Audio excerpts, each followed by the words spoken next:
So, what is popcorn lung? Well, it's a disease linked to your lungs. It's inflammation of the lungs.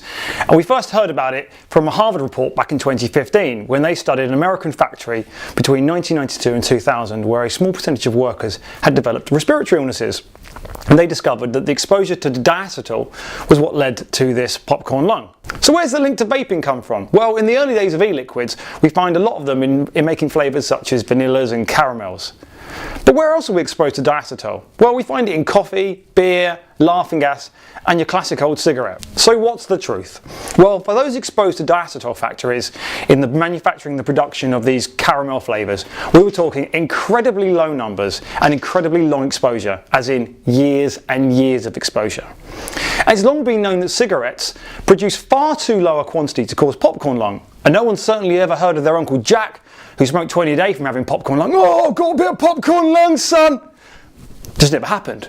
And in fact, cigarettes have between 300 to 750 times the level of diacetyl than a classic e-juice would have that had diacetyl. In 2018, Public Health England, a major public health body in the UK, myth busted this further.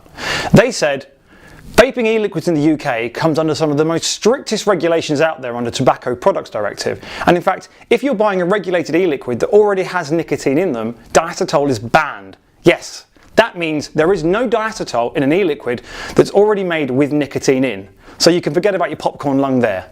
Yes, there are e-liquids still being made though that don't fall under these regulations, short fills, such like. But remember, e-liquids with diacetyl have between 300 and 750 times less diacetyl than a cigarette, and cigarettes cannot cause popcorn lung because they don't have enough quantities of diacetyl in there. So next time someone shares you a video about popcorn lung, send them this video instead. Thanks for watching.